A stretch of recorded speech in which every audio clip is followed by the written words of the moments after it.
Welcome to the Ghostly Gallery Podcast, a place where we explore the world of horror and mystery in film, television, books, and in popular culture.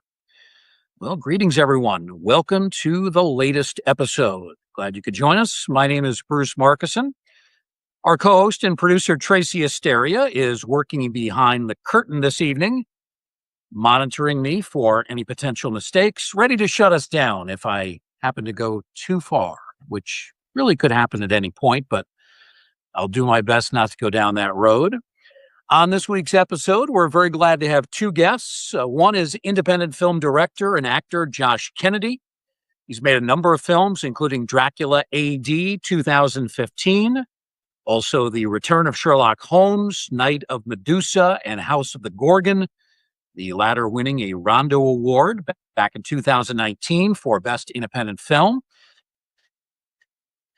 And also with us is Dan Day, our good friend, who's blogger, historian, expert on horror films from the classics to the modern era. And tonight we're going to talk to both Dan and Josh about the films of Amicus Productions, which existed back in the 1960s and 70s. We've picked 7 of their films that we're going to discuss. You might remember a while back we had Josh Hitchens on to talk about Amicus anthology movies. These 7 that we've picked for tonight are not anthologies. These are full-length feature films. But before we get to those 7 films, we do want to welcome both Dan and Josh to the show. How you guys doing? Pretty good. Doing great, Bruce. Thanks for having us. Very excited it's great to see you. Yeah, it's great to see you again, Josh. I just saw Dan at Monster Bash, so I'm not as excited to see him. I just saw him, seemingly a month ago, but we're glad to have Dan. Nobody's excited to see me, Bruce. Trust me. I care. I'm glad to see you. I care. Thanks, Josh. So, Josh, before we get to talking about these films, and really an interesting studio that Amicus was, even though it did not exist for that long, back in the 60s and 70s, I wanted to ask you about your career turn. You recently have become a college professor. Tell us about this switch for you.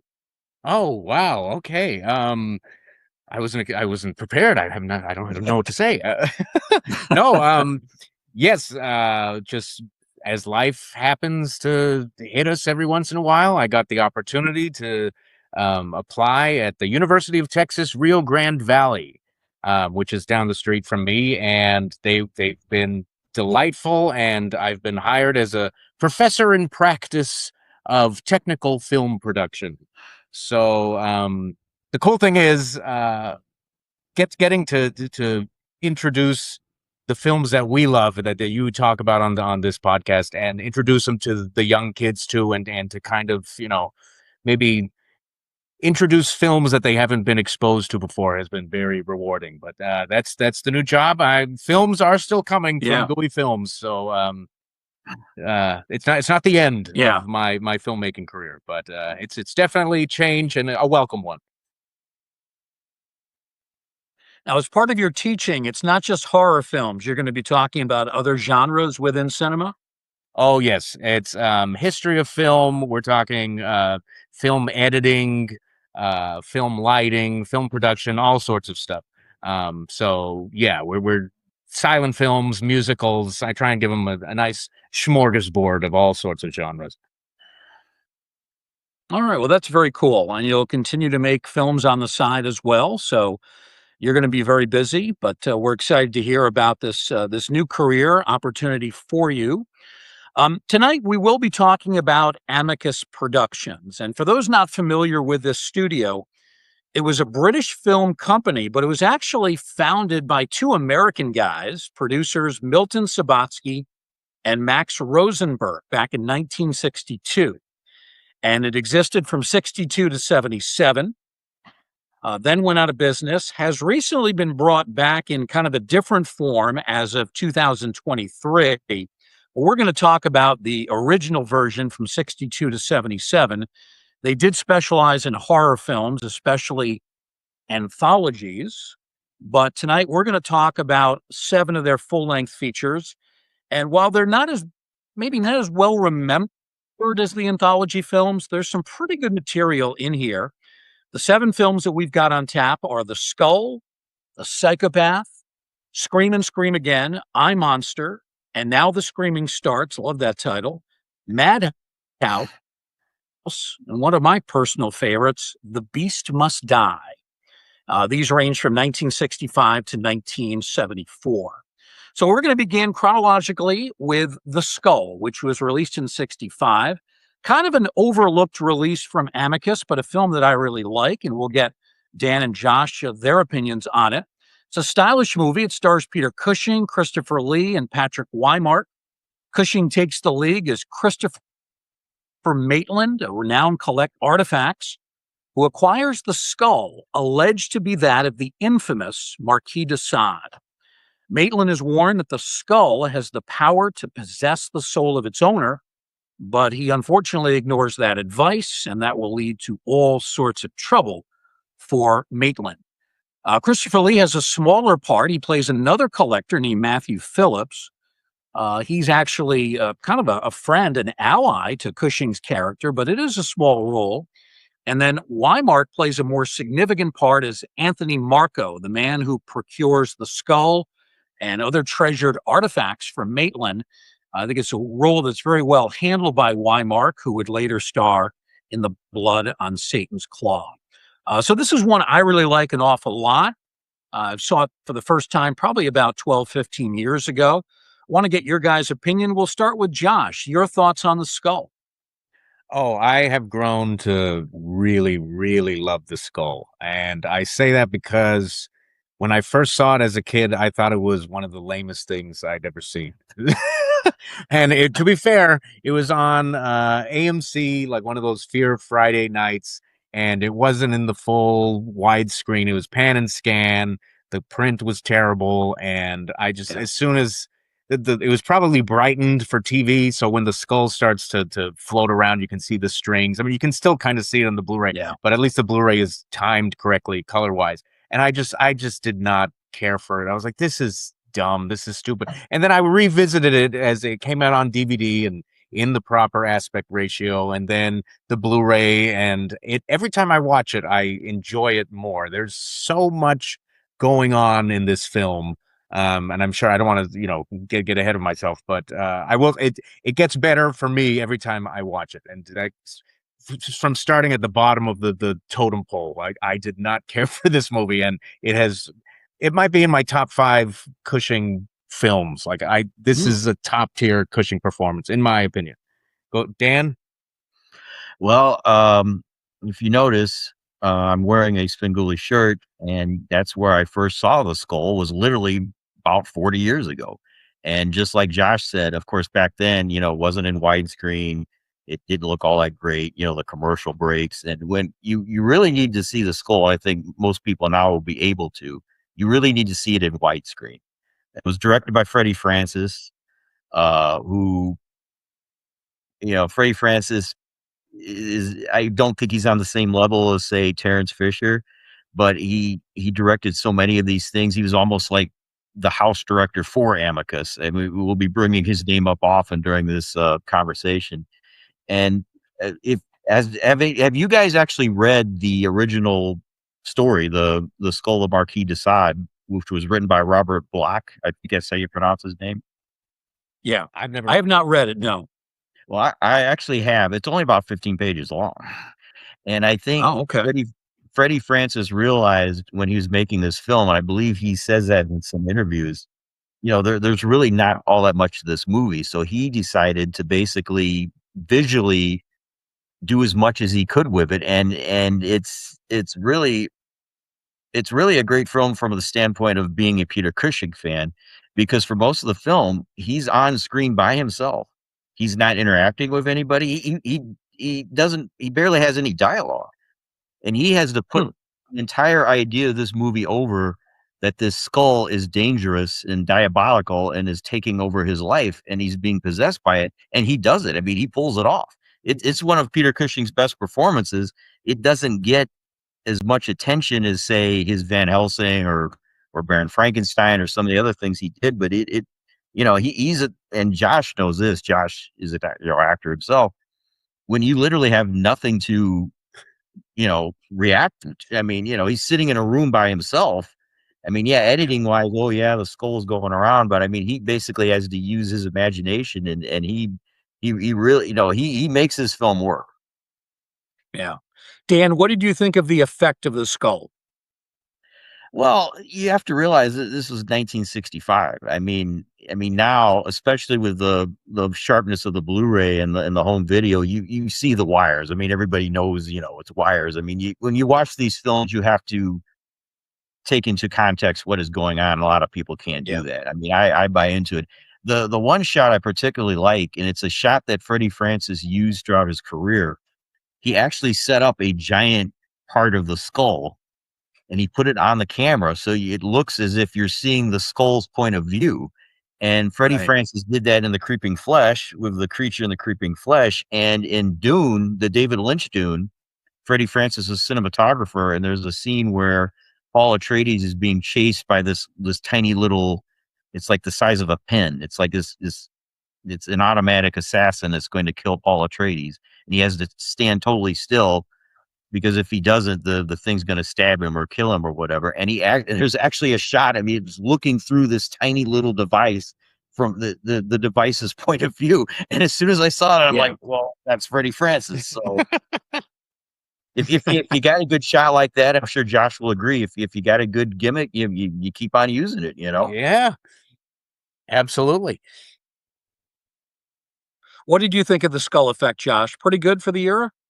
I think so. Like I said, when I saw it as a kid, I was like, oh, this is, but it's like Dan said, you embrace the quote unquote the magic of the film. And if you really let the performances influence the way you see some of the special effects, is because when you see Christopher Lee just completely mortified, they're playing pool and he goes, I don't want that skull in my house, or whatever he says, is like the nights when I can hear things. When he's terrified, you should be terrified too. I don't care if it's on strings or whatever. Christopher Lee's terrified, I'm getting out of that house. So that's yes, and I love the it's so simple. All it is kind of, there's a light on the skull that's like going on and off. Yeah. And it's almost as if the skull is breathing. I mean, again, the naysayers will be, oh, they're just turning on a light. Use some imagination, people. This is how else can you show the evil of a skull? It's like he's doing what Freddie Francis is doing, what he can with just a skull. I think it works really well. The creepiest part for me was the glass shattering, and I think, doesn't it fly out, or he puts a little crucifix right, and then it breaks out of the case that it's in. Yes, that's always freaked me out. The little cross isn't going to stop the skull of the Marquis de Sade. Is like, oh snap, things are going down. I think it's very effective. I think Cushing is great. Patrick Wymark, who unfortunately would die just a few years later. He was a guy, I guess, lived kind of hard and maybe didn't take care of himself. He passed away shortly after the Blood on Satan's Claw came out, but he's great in this movie. The only drawback is that Christopher Lee's screen time is pretty limited. If he'd been given a more substantial role, maybe this elevates it a bit more. Well, I think going back to Amicus and their anthology movies, one of the reasons why they did so many anthology movies, they were able to have such great cast in those. They're basically small roles, so they only had to hire them for like a couple days, and they save money that way. And I think that's Milton Subotsky and Max Rosenberg. Cushing especially. I think Cushing made as many Amicus movies as he did Hammer movies. And they knew those names were going to have, value. And if you watch the credits for The Skull, special guest star Christopher Lee, well, Right. It's a hell of a cast, I must say. I mean, you got Christopher Lee, Peter Cushing, obviously, but then you got Michael Gough. My boy Michael Gough he has. I mean, talk about blink and miss him. But then Nigel Green is the inspector. Patrick McGee is like the doctor that comes in. Patrick Why you said Mark? Who's the other guy? The landlord that goes through the window. I think it's Peter Woodthorpe. Peter, is it Peter Woodthorpe? Yeah, from Evil Frankenstein. Yes. He's And great those too. two are just so quirky and eccentric, and it's like, the one guy's like the landlord of the building, and Weimark is like staying there. It's like, what kind of building is that? Even and special props too. And I should look up her name. Cushing's wife really holds Jill her own, Bennett. too. Thank you, Jill Bennett. Yes, she's doesn't get enough credit. She's holding her own too. I think. Yeah, because she brings it to, like, she's like the normal person involved with all this crazy stuff going on, and she's kind of like telling her husband, why are you getting into all this stuff? Yeah, and then Cushing's like, oh, it's no big deal, it's not important. Well, he finds out in the end, how big of a deal it is. And I'll say something else, since I knew we were going to be talking about this movie. I'm kind of surprised that Sabatsky, because he was the real creative force behind Amicus, or at least in interviews he says he was. But one of the things about the skull is that you could use that story, because it's like I said, it's about 15 pages. You could use that story in one of their anthologies, and it would totally work just as well. Yes, there's an interesting thing where, because that's a point that I'm going to make with, and now the screaming starts, but we'll get there. Where this film, how close is it to the story, Dan? Does it like follow it really close? It's pretty close. I don't think, because I read the story a long time ago. It was literally in an anthology book. Oh, okay. It's I don't think there's like Maitland has a wife in it. I don't think there's like I do believe Marco is in the story, but he's barely in it. The whole thing of him going to the apartment complex and trying to find the skull, but it's basically the bare bones of the story. Bare bones. Nah. I was going to say with this one, at least, it doesn't seem like it's padded. Like, it seems everything, like maybe the nightmare scene is like a little, Yeah. But I think it flows really well in comparison to, and now the screaming starts. And I never got to get the sense that it's a short story that's been padded out. If that makes sense. I think it works, and whatever they added really helps the narrative. In comparison, I think it's a good, solid film from Francis. Yes, no, I agree. It's creepy, it's atmospheric. I think the cinematography is very good. I think for the most part, the skull effects work. You do give it a little bit of leniency because it is the 1960s, but I think this is a very enjoyable one, and one that probably more fans should take a look at. We're going to move to the next film, which came out a year later, called The Psychopath. This is a movie I was not originally familiar with, but Dan recommended that we talk about it. So I hadn't seen it until just this week, and I ended up really liking it. So here's the storyline. It's set in modern day England. It follows the fortunes of a group of 4 men who meet regularly to play music, violins, and other string instruments. They go to one of the men's homes to do this. One night, one of these older men is followed on his way to the meeting of this musical get-together, and he's pursued by a car with an unknown driver. The driver traps the man in an alley, pinning him against a wall and proceeding to crash into him over and over again. Although it sounds gory, it's not really portrayed in such a way. And then found at the site of the killing is this strange doll that resembles the victim. Very creepy. Police Inspector Holloway investigates the murder, and it soon becomes a string of murders, with all of the victims found with dolls attached to their bodies. And the inspector's investigation soon leads to an elderly, disabled German woman named Ilse von Sturm, who spends much of her day creating and filling her house with a vast array of homemade dolls. I mean, it's quite a scene. And as it turns out, she has an indirect connection to the 4 men who meet regularly. So I saw this for the week. I really did enjoy it. Don't know why I wasn't familiar with it. Patrick Weimark, who we just talked about, is a key player. He plays the Inspector Holloway, and he's about the only guy that brings real sanity to the proceedings. Everybody else is either a little strange, a little offbeat, or a complete psychopath, as the title would indicate. I know that Josh has not seen this one yet, but Dan, you have. Give me your thoughts on the psychopath.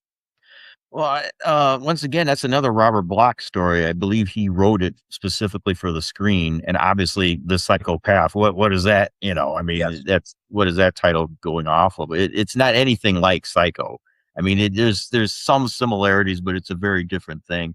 And the main thing I remember about it is Patrick Wymark as the inspector. He's almost kind of like a proto Columbo. He's the type of guy that he's kind of scruffy. He's not.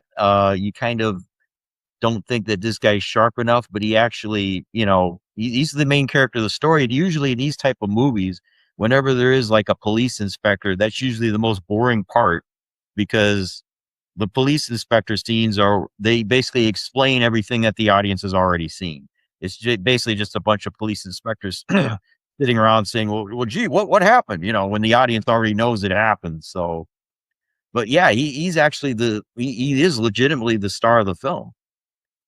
So that I think is, Yeah. and talking about how Bruce didn't really know anything about this film. I think one main reason is there's no Cushing, there's no Lee, there's no,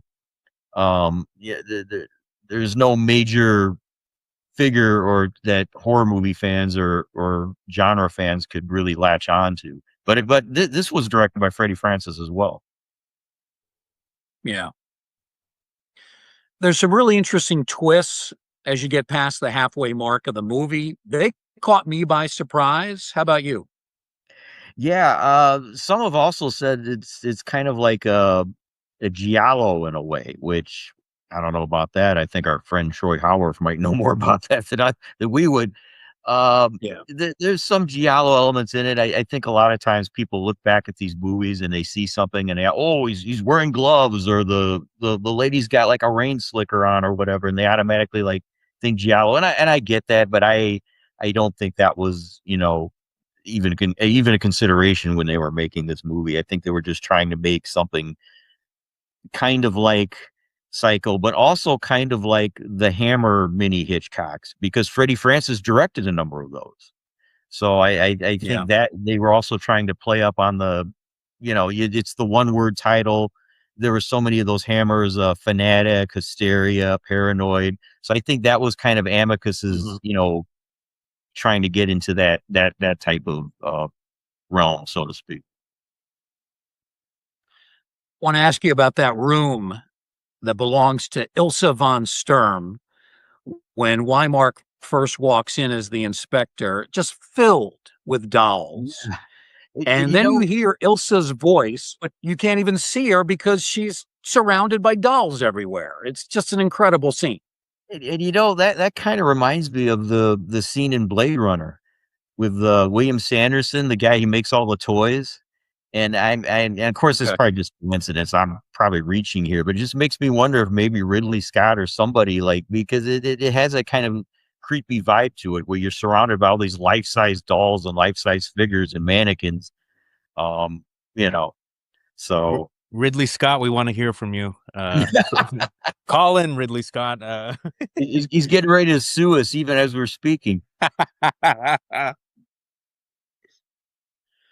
Well, I want to thank you, Dan, for recommending this film. That's one of the great things about the horror genre. Just when you think you've seen it all, and I know you've seen most of these movies, Dan, and Josh, you've seen many as well. But just when I think I've seen every good horror film that's out there from the 60s and the 70s, you get a recommendation like this and you end up really liking it. So The Psychopath, I highly recommend. I think it's very well done. Let's jump ahead a few years to 1970. And this is a really interesting movie that I guess people have polarized views on it. Some people love it, some do not.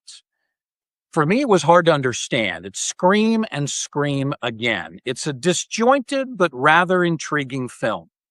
So it features really three different threads that are going on. The film opens up with a man who appears to have suffered a heart attack. He then wakes up in a hospital room, not a hotel room. That would have made it even weirder. Then he discovers that one of his legs has been amputated. When the blanket comes off his legs, he's missing a leg, and that comes as a shock. In the meantime, in some unknown country, we have a band of pseudo-Nazis who are collecting body parts as part of their mission, I guess, to create a master race of monsters. And then we have a serial killer who is committing rapes and then murdering these young women, draining their blood in the process, sort of like a vampire. So the first 2 times I watched this, I have to be honest, I didn't really understand what was going on. I then watched it a 3rd time. Things started to click in. So it took 3 times the charm. I found the story a bit more comprehensible, more enjoyable. And when you consider that it does have 3 major horror stars in it, albeit in smaller parts, Peter Cushing, Christopher Lee, and Vincent Price, I guess in the long run, it becomes worthwhile. Want to get your guys' thoughts on it. Let's start with Josh. Well, and it's enough said. Well, that's all I got. Peter Cushing is my favorite actor of all time. So I had a very hard time appreciating this movie because he's another blink and miss him role. It's this one, Dr. Fives rises again, and there's something else where I'm like, why even put him on the poster? And he's like 3rd build in Scream and Scream Again. After I think he's only in one scene, right? One scene, that's it. It's probably one shot. Like he was probably there for like 2 hours, and it drives me insane because Dan and I talk about this a lot. It's like if we had a time machine, we go back in time. It's like give Christopher Lee this part. Why can't you cast Cushing in this? And if we ran Amicus, we would change everything. But after you make peace with, okay, Cushing is, was probably too expensive and they just had him for a day, and it's like, okay, he's going to have his one shot and then, move on. It's an acquired taste, I would say, this film. And I appreciate them just throwing anything at the wall and seeing what sticks. We're vampires, but it's a detective story, but it's also a sex crime movie, but it's also a dystopian government weird thing. I have grown to appreciate it. I don't know if I enjoy it. I love the song "Scream and Scream Again," but it becomes like a rock musical at one point. It's like, what is this? And I appreciate, like I said, the wackiness of it. This is not your typical Hammer, gothic, or even. I don't even know how you would describe it, but I've grown to enjoy it. Dan, do you have anything? No, you make a pretty good point, and Bruce does as well. It's a movie that actually works better when you watch it multiple times. I know a lot of people are going to say, well, if I didn't like it the first or second time, why should I watch it again? And I get that, but unfortunately, you have to watch it multiple times to figure out what the heck is going on.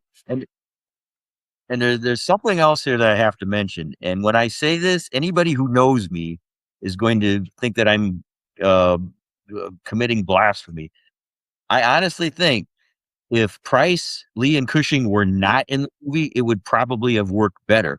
Because, and I'll explain this, because when we first watch it, you're so concerned about Price, Cushing, and Lee and what they're doing or what they're not doing that you're not really following the film, and you're not really getting, what the film is going on is about.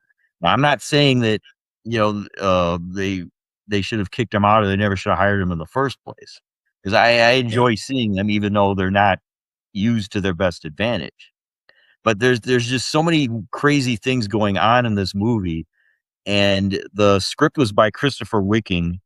And he did a couple of other scripts, and that's his writing style, where basically nothing makes sense. And then at the end, in like 2 minutes, they just explain everything. They sum it up. Just expect you to buy into it.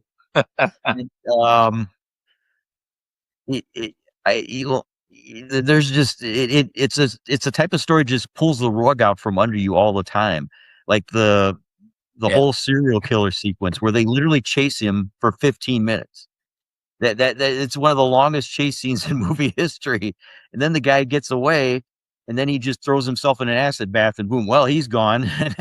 Yes. And then there's Right. this very cynical British inspector who you think is like the main character, and you think at the end he's going to like solve everything or figure everything out, and he gets killed off, and is like, okay, now what do we do? Who's going to take the lead in all of this? And it's yeah, it's kind of like an almost like a spy story. Yep. There's also a sense that there might be aliens involved in this. It's just crazy. You said that the detective. It's like they were writing it as they were filming it. Yeah, Yes. but if you've and it does feel like that, but if you've seen other movies written by Christopher Wicking, you realize that that's literally his writing style. I don't know if he just worked Yeah. backwards, or he just, just threw darts on a board or whatever, or but that's his writing style. Yeah. What were you And gonna it's say about interesting. These three greats had never been in a film together before. Cushing, Lee, and Price.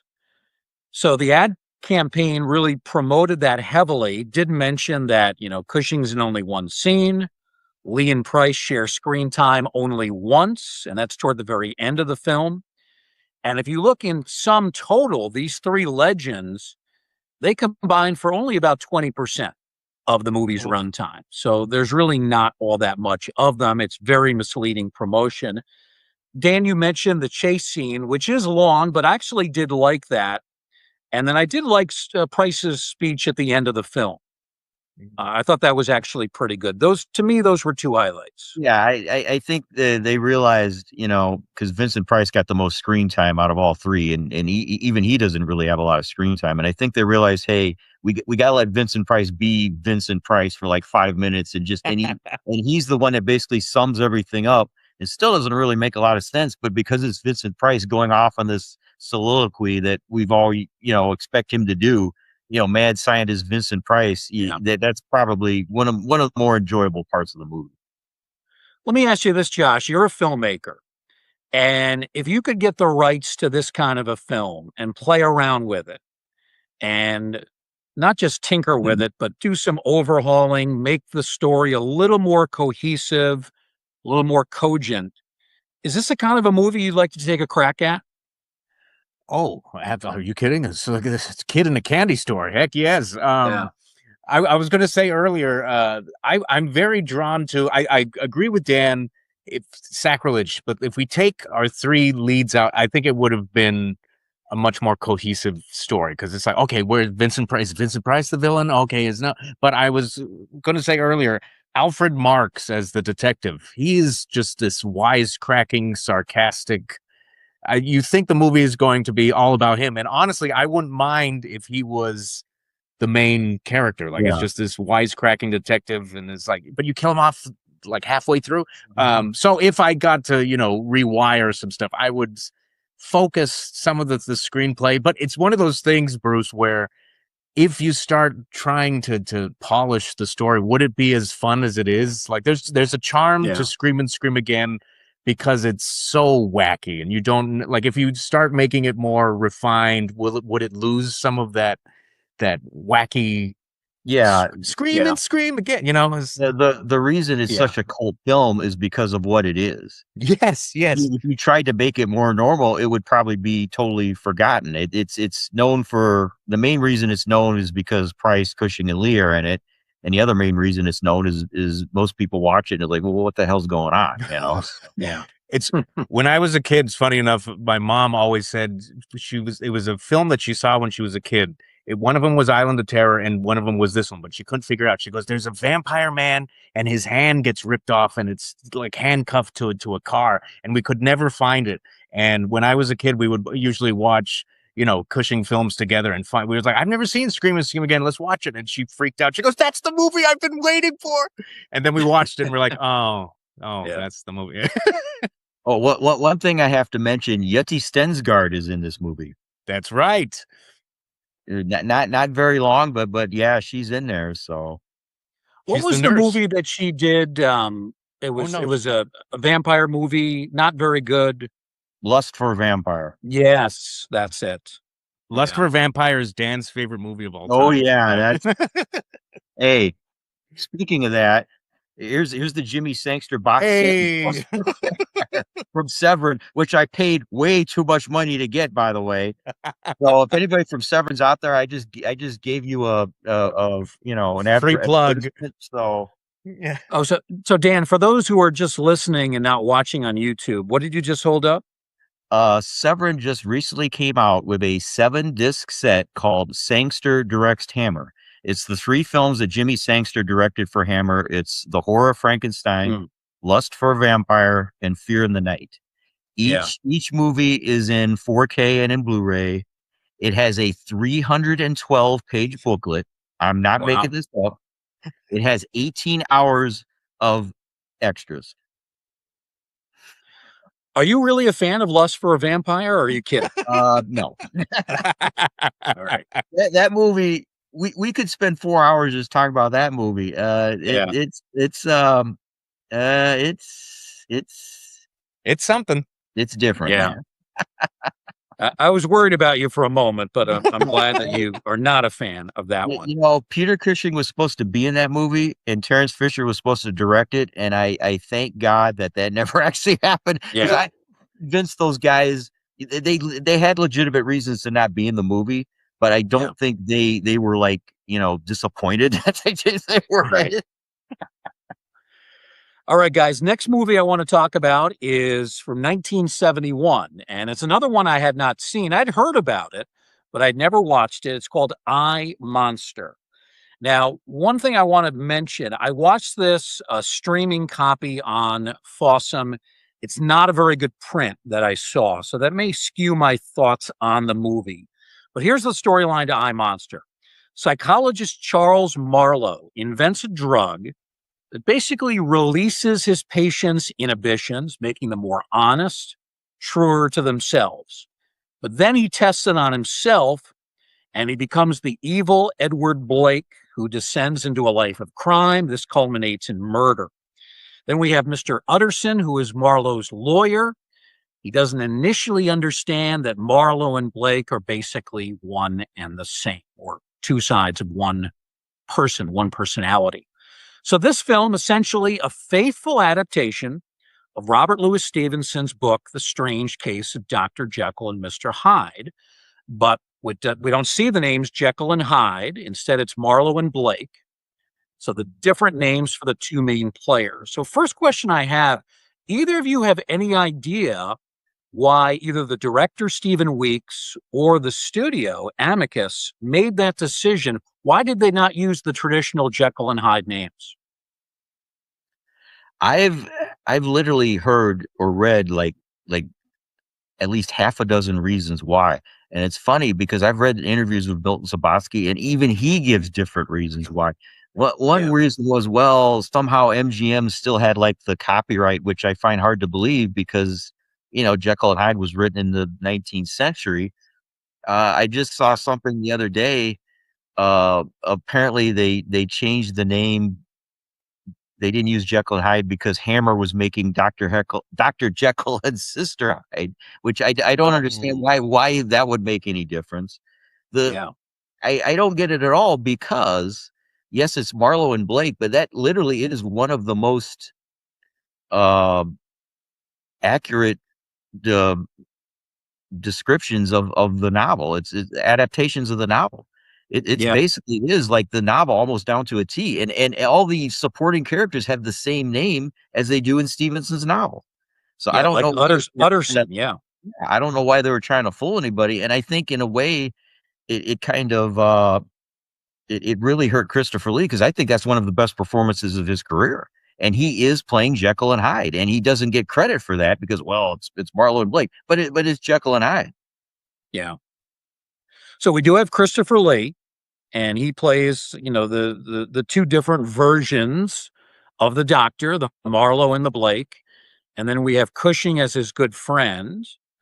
What did you think, Josh, about Lee and Cushing? These are different kinds of roles for them. So, it's not Dracula.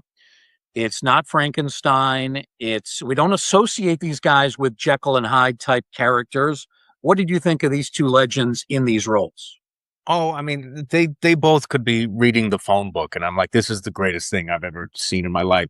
I agree with Dan. This is Christopher Lee, and I'm our mutual friend. Well, our three mutual friend, Troy Howarth. He always says that Christopher Lee seems to have had the worst luck, where he's giving these like dynamite performances in movies that almost don't deserve him. And the one that comes to mind is when he plays Rasputin in Rasputin the Mad Monk, and he is just he's like in an alternate timeline.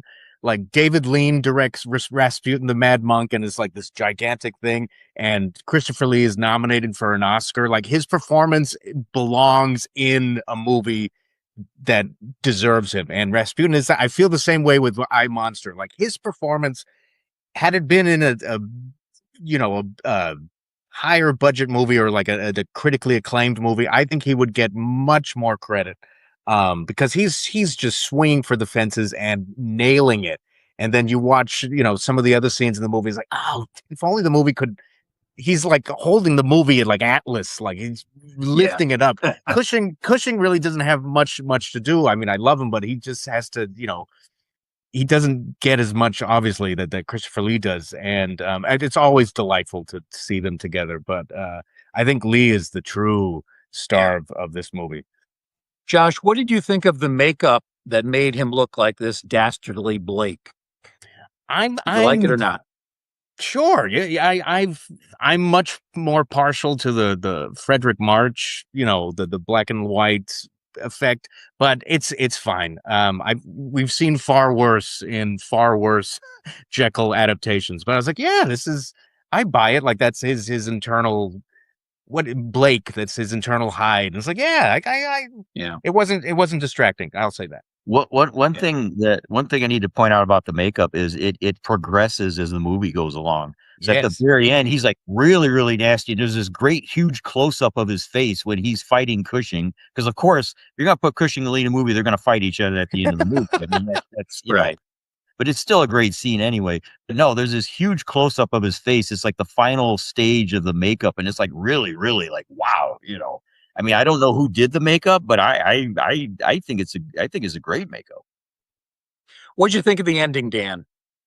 Once again, I understand, that's where they go away from the novel, but like I said, you've got Cushing and Lee. Of course, they're going to fight each other. I mean, it's not that much of a fight, but I mean, it's almost like you expect them to do that.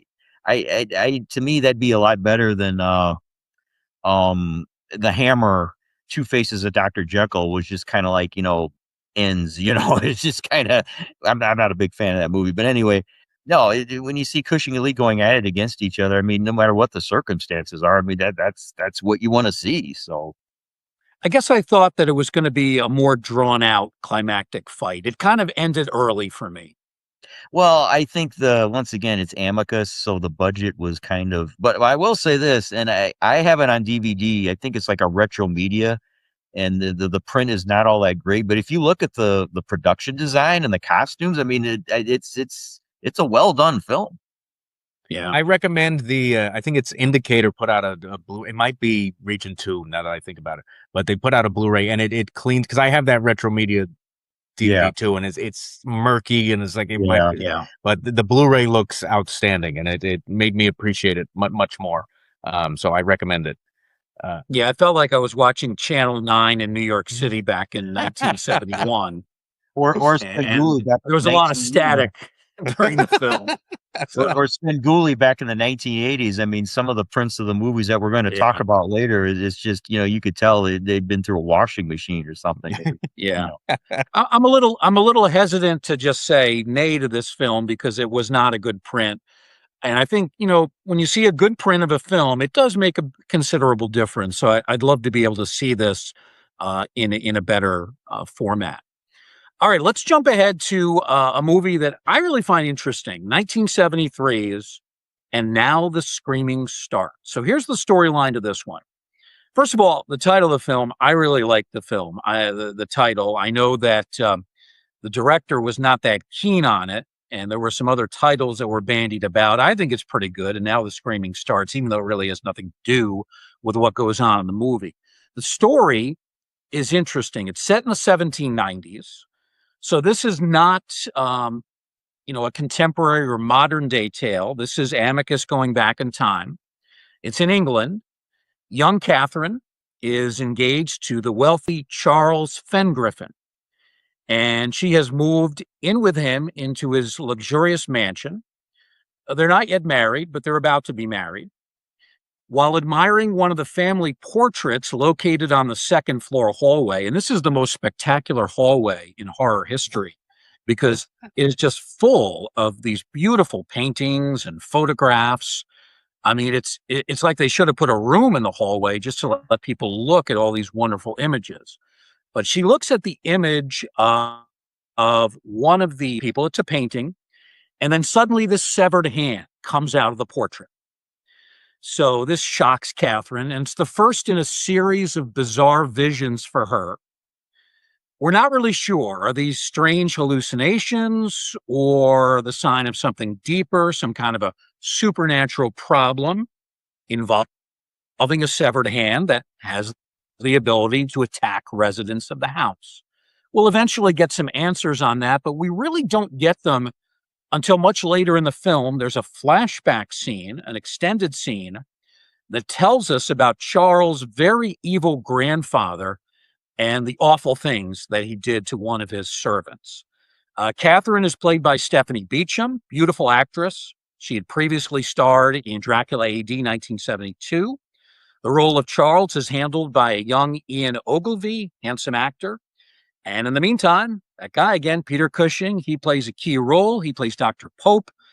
He's a psychiatrist who isn't necessarily knowledgeable about the supernatural, but he's open-minded enough to consider those possibilities. I like this one a lot. Let's start with you, Dan. Your thoughts on And Now the Screaming Starts. Well, once again, I saw this for the first time back in the 1980s on Svengoolie, and the scene you described where the hand comes through the painting, I vividly remember when Svengoolie did like a promo for, this is what I'm showing next week. He used that scene, and of course, I'm like a teenager. I'm like, wow, what the heck is this? This is interesting from the standpoint of Amicus almost never did gothic horror. Their horror films were contemporary. The Psychopath is set in the contemporary world. The Skull. I mean, there's a flashback, when the skull is stolen, but the Skull is a contemporary story. And Now the Screaming Starts is a gothic horror film. That's something Amicus almost never did. And something else about this movie, it's a lot darker and nastier than the typical Amicus film. I mean, you're dealing with essentially supernatural rape. And you're dealing with an axe being used on various. I remember when I saw it when I was a kid. Of course, back in the 1980s, I'm sure it was edited. But even so, it was like, wow, it was like kind of nasty. So yeah, but I like it a lot because obviously Peter Cushing's in it. And I was thinking about this because I knew we were going to be talking about it. The flashback sequence, Herbert Lom, who essentially is sort of the guy that basically starts all the problems because of his behavior. Herbert Lom is essentially playing a Hugo Baskerville type of role. And when you think about it, in Hammer's Hound of the Baskervilles, Peter Cushing was called in to solve this mystery. And that's what Peter Cushing is doing in this movie. And, you have all these portraits on the wall have an important point in the plot. So there's kind of a little, there's kind of a Hound of the Baskervilles type of thing going on there. Yeah. I'll tell you, Lom plays one of the most despicable characters I've ever seen in a horror movie. I mean, he is disgusting. When I saw this as a kid back in the 80s, I'm like, man, this is like pretty, this is rough. What'd you think, Josh? So, I think I enjoy it less than you, gentlemen. The tagline that I use for it is "And now the snoring starts." But it is funny. Dan and I mean, if it was earlier this year, I mean, talk about total nerd moments. I took it upon myself to re-edit this film. I was like, I think there's a better film in here, and I like moved some scenes around, and I cut 30 minutes out of it, and I still found it was too long. I'm like, oh, geez. So this goes back to what we were talking about with the skull. I feel that the story is too thin for, I think it's like an hour and 40 minutes. It's like, I wish there was more, there needed to be more twists. I feel everyone is knocking out of the park. Stephanie Beacham should have done much more Hammer and Amicus stuff. I think she's beautiful, but B, she really can sell being, hysterical and screaming and all sorts of stuff. I agree. She's great in this. She's terrific, and she has that moment where she throws the medicine into the lake, and then it's back on her bureau, and she kind of snaps and is screaming but also laughing. I'm like, that's takes some talent, and it's believable. The final shot of the film where she's holding her baby, and then that look on her face, once again, even back when I first saw it, I'm like, wow, that kind of like stays with you. Yes, she does an incredible job here, and she looks absolutely gorgeous in the costumes and everything.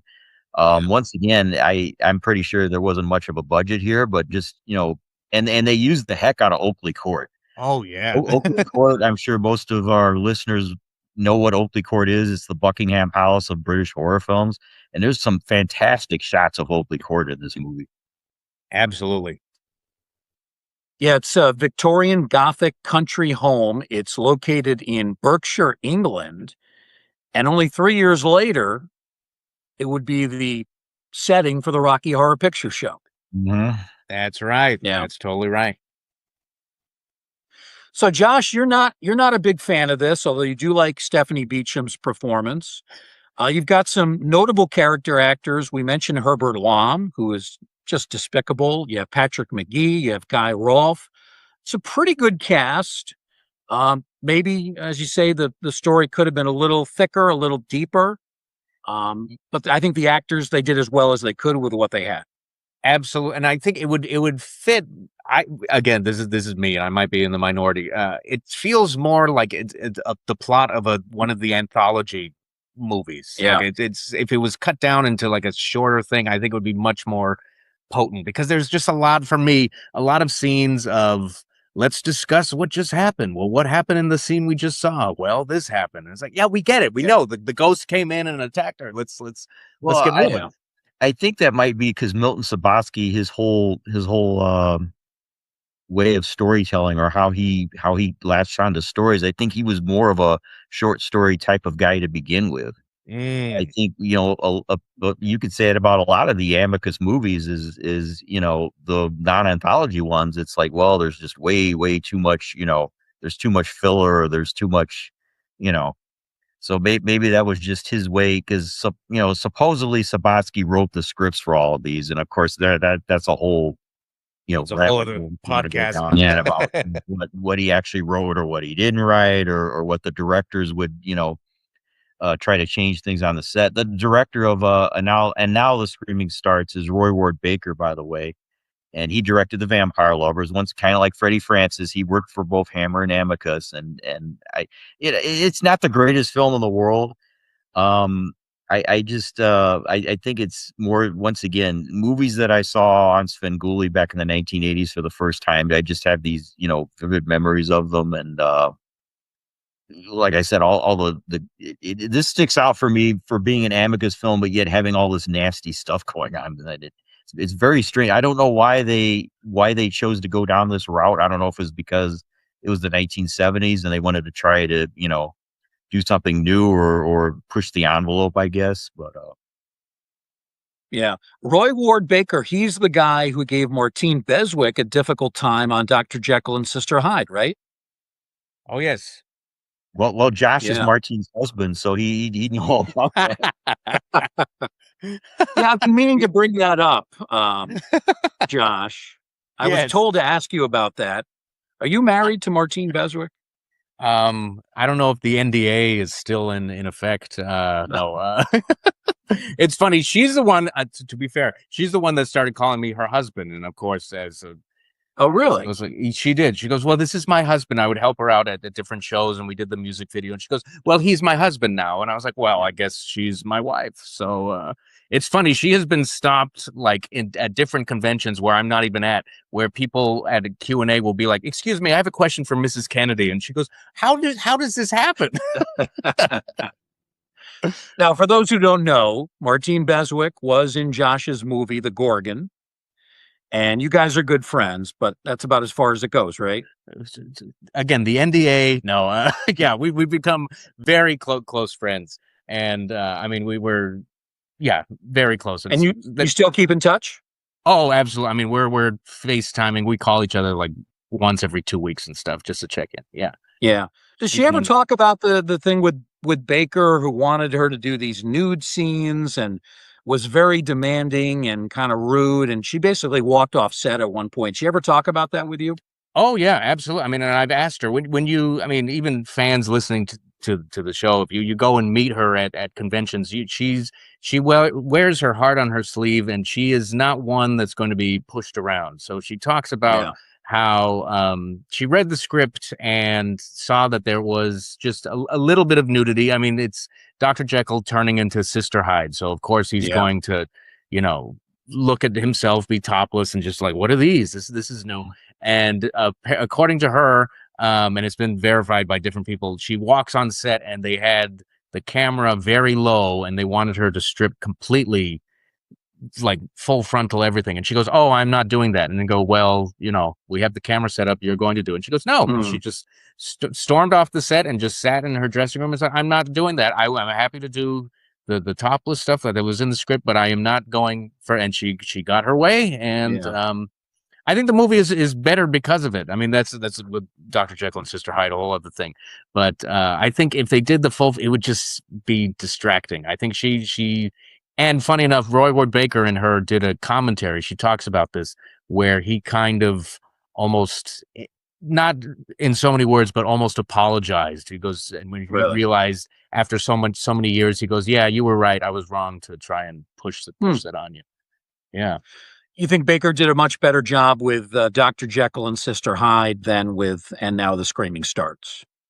I think he was helped by the script for Sister Hyde. The script for Sister Hyde by Brian Clemens, I think. Yes, that one is just does not stop. It loses its steam in the last 10 minutes, but it's creative and smart and witty. And I think that Brian Clemens should have been running Hammer in the 1970s.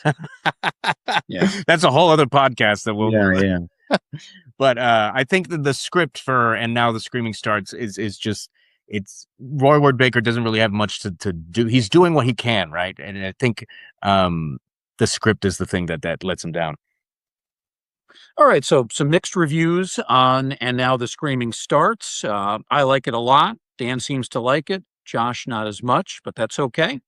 We've got two more films to talk about as we continue with Dan Day and Josh Kennedy talking about 7 full-length feature films from Amicus during their reign of horror from 1962 to 1977. The next film is one I really enjoy, kind of an under-publicized movie called Madhouse. And here's the storyline to this 1974 picture. It's actually a combined effort from Amicus and American International Pictures. The story is set in modern-day England. Vincent Price plays the famed horror actor named Paul Toombs, who is known by the nickname of Dr. Death. After his wife is murdered, he is placed in a mental institution, but he eventually does gain his release. He attempts a comeback as an actor. But when he returns to acting, several people whom he knows start to die right at the same time, and that leads to suspicion that Toombs is the killer.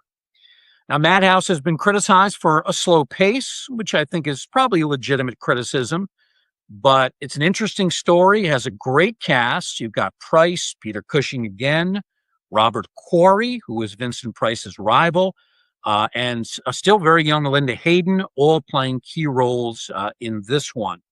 Let's begin with Dan on Madhouse. So you like Cushing in just about everything. Would you add Madhouse to that role? Um, this is a very weird movie. It's just Okay. really bizarre. It's not like I hate it or I think it's a lousy movie. It's just a very strange film, and I wonder what exactly Amicus and AIP, and I think that might be a problem right there. You had two different groups Mm, working on this film, and I don't think they really got together to figure out what they wanted to do. Because in some ways, it comes off as almost like a spoof of horror films. But there's Yeah. some very nasty killings here. I mean, this isn't like theater. Well, Theater of Blood is pretty nasty too, but it's not like a Dr. Fives type of thing. Although Yeah. in some scenes it seems to be going in that direction. Then in other scenes it gets like really dark and really weird, and it's just I don't want to give away the ending, but the ending is like, the first time I saw it, once again, back in the good old days of Svengoolie in the 80s, the ending, I'm like, what the heck was it's really really weird and really strange. And I think somebody said that this was like Sunset Boulevard for Vincent Price, Hmm. but I don't think it gets to that level. I think that's what they were trying to do, but I don't think they succeeded. Josh, you agree or disagree? I absolutely agree, and I've heard Good that Sunset. man. The what? I said, good man. Good man. It's almost like when you read the synopsis, like you did, Bruce. You're like, oh, this sounds great, and it's.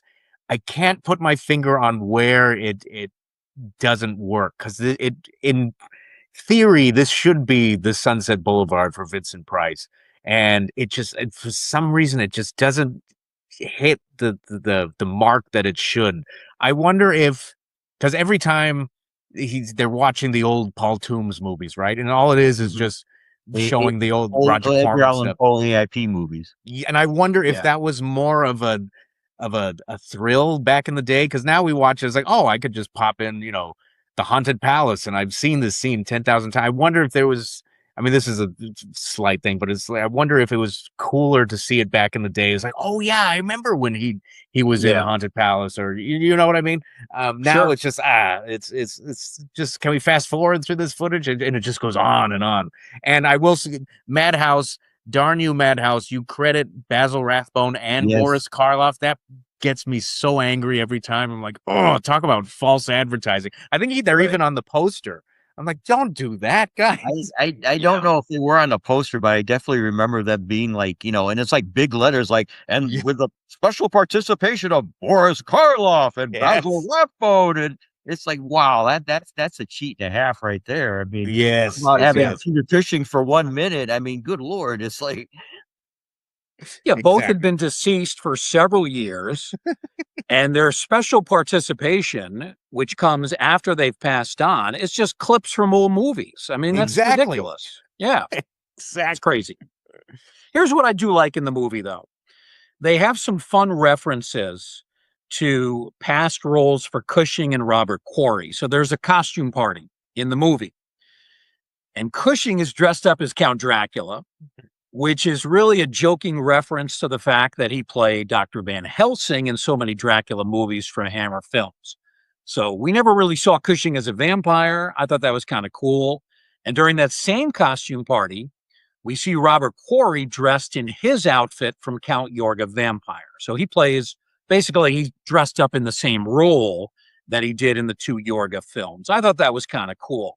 I want to ask both you guys this. Is it true that Quarry and Price sniped at each other during the filming? That's always been the legend here. Dan, what do you think? from what I've read, that's supposed basically true. Yeah. Apparently, AIP Vincent Price was coming to the end of his contract with American International. He wasn't happy with the films he was being offered. And he wasn't happy with Madhouse. I think he wanted to do it, but when it started filming and he started seeing how it was going to turn out, he was not happy at all. Yeah. I also believe his marriage was breaking up at this time, so he was not in the best of moods anyways, and somehow Hmm. he thought, or AIP set him up to think, that Robert Corey was his rival in real life, and I think Corey kind of, Robert Corey basically, he hadn't really had much of a career at all, and now all of a sudden he's like, this is his one shot at, being famous. I think he decided to play up to it. So there was definitely, it's not just in the movie. There's definitely a rivalry between these two guys, which I think is kind of sad because it didn't really need to be that way. Yeah. Yeah, there's supposedly an exchange of them on set. Vincent Price actually sings in the film. I think it's toward the end of the movie.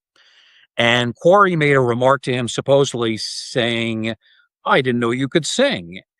And then Price, using some profanity, reportedly said something to the effect, well, I sure as hell knew you couldn't act. So, Oh, I mean, that's pretty bad. Yeah, I've heard basically that story or a variation of it. That's Yeah. What do you think, Josh? You think it was a real rivalry there? there's something, and I was going to ask you guys about this. There's something about Price in this film, and it's another thing where it's strange. But if you look and if you do a marathon of Price's, the Edgar Allan Poe films, and then you watch Madhouse, there's something off about. I don't know if it just seems like he's uncomfortable or he's not fully into it. You watch the House of Usher or Theater of Blood, and he is right there. There's something about Madhouse where I don't know if he's like on autopilot, or I don't know if you guys felt this way, or like, and I wonder if that. I do agree. And once again, I think I don't know the exact dates and everything, but I think his marriage was breaking up or it had broken up. I think there's like, once again, he's coming toward the end of his contract with AIP. I think he had to realize the horror movie boom was over. He was getting these movies that were not very good. Or these scripts that weren't very good. I think, he's a very intelligent man. He had to realize, this isn't, I don't have much of a future in this anymore. The whole gothic horror thing is going away. And once again, you're stuck with a guy that, is supposedly supposed to be taking over for you, which never really happened because AIP basically, like I said, the whole gothic horror thing went away, and Robert Quarry, didn't really do much after that either. Yeah, he's definitely going to be kind of like a Sunset Boulevard type of thing, and more of a serious, more of a examination of what it takes, to be an actor or to be an aging actor. And then he realized that it's just another goofy horror movie with all these weird killings. And I think he just kind of like, oh, whatever. I guess one of the things I like about it, it feels like a retro horror movie. It feels in some ways more like the 60s than the 70s. And then you look at some of the horror films that come after it, like the Texas Chainsaw Massacre and Halloween and some of the other films of the mid to late 70s. They're more regressive films, I guess, terrifying in some ways. This has, although it is violent at times, it does have that old-fashioned retro feel, which I kinda like. I don't know if you guys got that same feeling with it. Well, I will say this, and other people have said this, not just me. There is some giallo stuff in here, or things that do kind of resemble a giallo, because you see the killer with the black gloves. You never see his face. You see killings from his point of view. You see some really nasty violence against women. So yeah, there's a kind of old fashionedness to it, but there's also kind of like a new wave type of thing that they're trying to put into here. And I think that maybe that might be something that Vincent Price, I'm sure, definitely wasn't, all that excited about. Wanna ask one last question. Linda Hayden's in the movie, not that long, but she does play somewhat of a significant role. Curious what you guys thought of her as an actress back then. There's a lot of attention paid to she was very attractive, very beautiful. Do you think she was a good actress too? Well, I don't know if she ever really got the opportunity to be I really know her more from the horror films that she did. I haven't Yeah. really seen her in too much of anything else. And basically she played like the young tease in every movie that I've seen her. Yes. Not like I'm not trying to be insulting. That's literally what she Yeah. does in this movie. I mean, she's basically like, she basically forces her way in to try to blackmail Vincent Price, and she's one of the winds up being one of the victims. I will say this, getting off the subject of Linda Hayden, I have to mention Adrienne Corey is in this Yes. movie, and her role is like, if you think what Price and Cushing are up to is weird. What she's like living in the basement is this like this freak. It's like Yeah. this is like this her character almost like comes out of nowhere, and there's like this whole subplot with this character that once again just adds to the weirdness of it all. Josh, how about you? Linda Hayden fan? Oh yeah. I agree with Dan as what a shock, right? That if she had more, because she's plays basically the same role in, I think she's great in, I was gonna say Blood from the Mummy's Tomb. What is it? Blood on Satan's Claw? Yeah. Yeah. Oh, And she's a very good villain in that movie. Devious absolutely. Angel Blake. Yeah. Yes. But she kind of has to do the same thing in Taste the Blood of Dracula, where she like seduces, like, get in the coach, we're gonna go meet the the count. And in this too, it's like, can we give her something else to do? Like I've always felt she's one that didn't get enough And chances. it makes me wonder as when she got older and older, because basically her entire persona, so to speak, was, like I said, the young tease. I wonder how her career, like I said, I don't really know too much about her career later on. And like, I assume she was still acting in the 80s or the 90s. I'm not sure. But you wonder as she got older and older, how that affected her career, because basically everything that she's known for is when she was, a young, a teenager, a younger person. She played that type of role over and over again. So Yeah, I agree. She deserved more opportunities, and that actually is a good transition to the last film that we're going to talk about, because that stars an African American actor who I thought was outstanding in this movie we're going to talk about, but probably because of the racism and the bigotry of the day, didn't get those opportunities that he deserved. The movie is The Beast Must Die from 1974. The storyline with this one, we have the central character of Tom Newcliffe, who is played by Calvin Lockhart. Newcliffe is a millionaire big game hunter. He invites 6 of his associates to his island estate for a weekend of hunting and fine dining. But Newcliffe really has an ulterior motive. He suspects that one of his guests is actually a werewolf capable of murder. And he wants to use this weekend to identify and trap this monster. So Lockhart won this lead role over Robert Quarry. Interesting. And Lockhart, I think, does great. He steals the show as the eccentric Tom Newcliffe. He plays the character in a sleek manner. He has a very unusual speaking style that really draws your attention. And he also sports an array of stylish 1970s fashions, highlighted by an all-leather bodysuit. I mean, that we'd all want to wear a bodysuit like that, right? Well, maybe 30 years ago.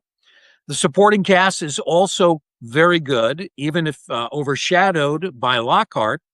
Peter Cushing plays a very important supporting role, Professor Christopher Lundgren, an expert on werewolves. And he delivers a rather graphic speech about the history of the lycanthropes. This happens during a lavish steak dinner. We hear all about the gory details of lycanthropy.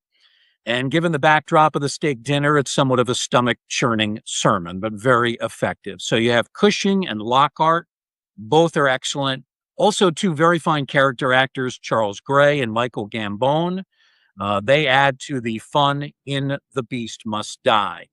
We'll talk about some of the weaknesses with this one too, but I really like this film. This has become kind of a cult favorite and kind of a pet favorite for me. Let's begin with Josh. What do you think? Beast Must Die. Oh, it's fun. It's one that, like, on the Halloween movie marathons, that's one that just gets plugged in. And the music, just that wacky 70s jiving music. And you might have convinced me, Bruce. I might have to do the leather jumpsuit for Halloween. That might be my costume.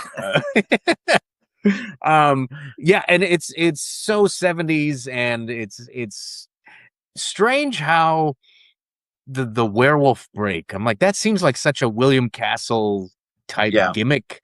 I mean, I love it, but it seems a little out of place. It's just like, oh, and now we're gonna pause the movie. Who do you think is the werewolf? I love it, but it always has been strange to me.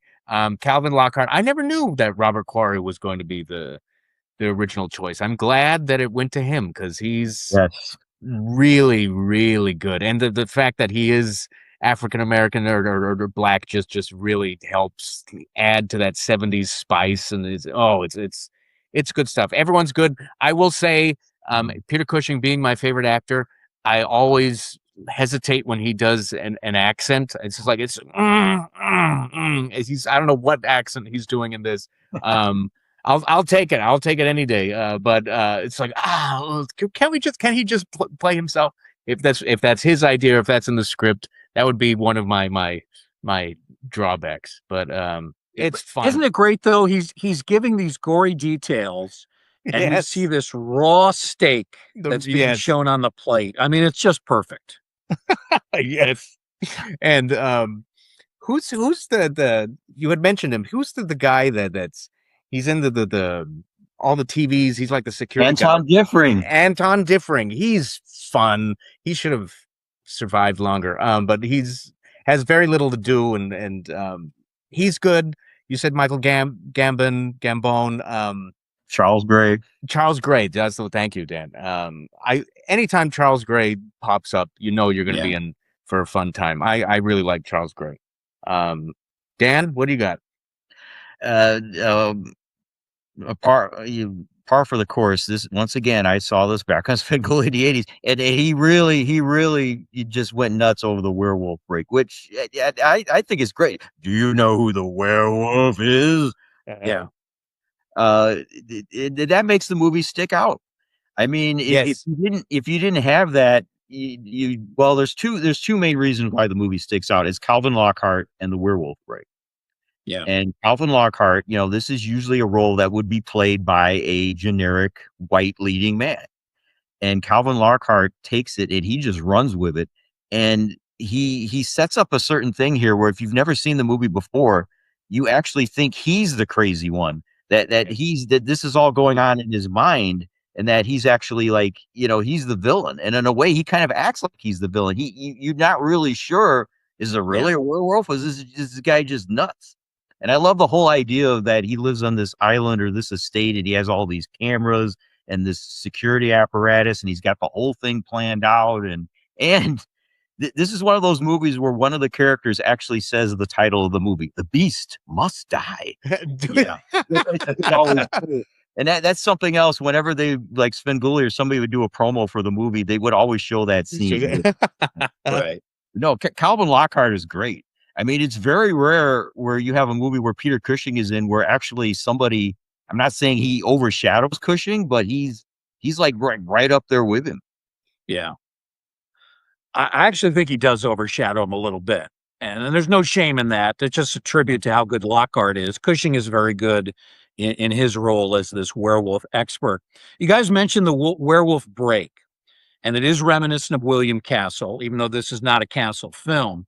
Apparently, this whole werewolf break was the idea of Milton Subotsky, whom we've talked about, and he forced this on the director, Paul Annett.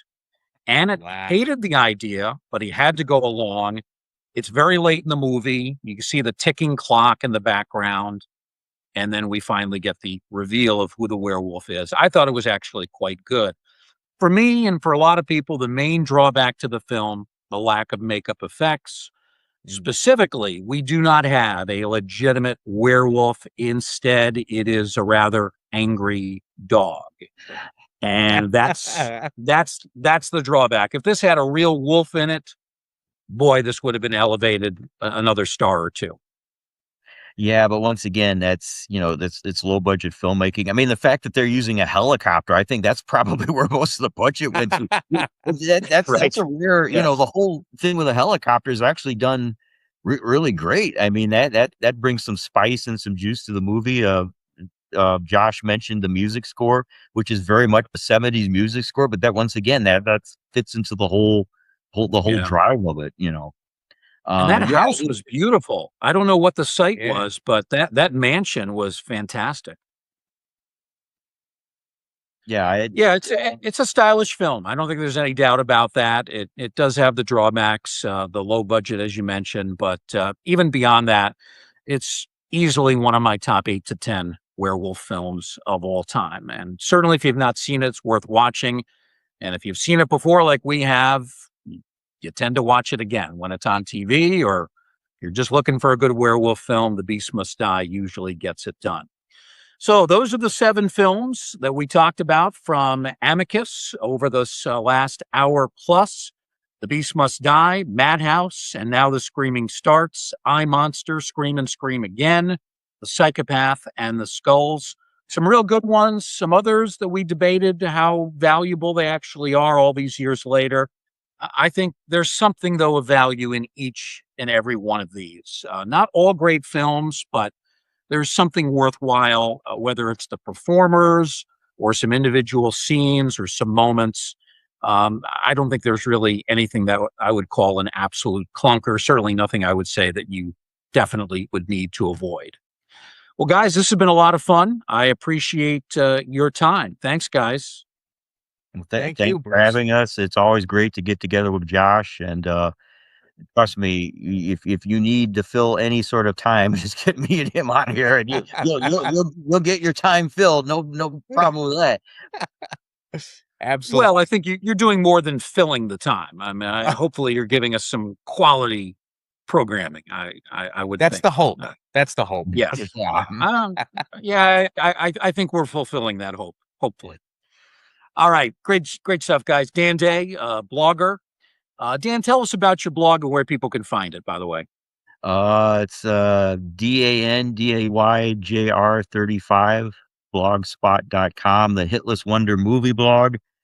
Yeah. For baseball fans, you'll probably get that reference. By the way, the White Sox are tied for first place in their division. I might as well, put that out there because that's a very rare thing. So Yes, it's and shocking. I We made it an hour and 21 minutes, and we finally got the White Sox reference. It's shocking. Yes. I thought it would be earlier. Oh, we Well, thank Dan. We thank Josh Kennedy as well, actor, filmmaker, now a college professor. When does your college semester begin? Oh, next month. I think it's August. I think I should know this, right? But yes, with the fall semester, we're starting in full. But thank you, Bruce. It's a pleasure, Dan, as always. Honor. So thank you, my brother. yes, thank Yeah. you. Well, we wish you the best of luck with the college class you're teaching down in Texas, and hope you're going to continue to make some films. The Gorgon was a lot of fun when I saw that at Monster Bash. Oh, it's 7 years ago, 2019. A very good movie, and one that featured some real stalwarts of Hammer Films back in the day. Our thanks to Josh Kennedy and Dan Day. We thank, of course, Tracy Asteria, producer and usually co-host, but staying behind the curtain for this program, staying out of the insanity that we have been subjecting everybody to over this last hour and 20 minutes. Thanks to Tracy. We thank all of you for joining us in this museum of the macabre, and we do hope we'll see you again next time, right here in the Ghostly Gallery.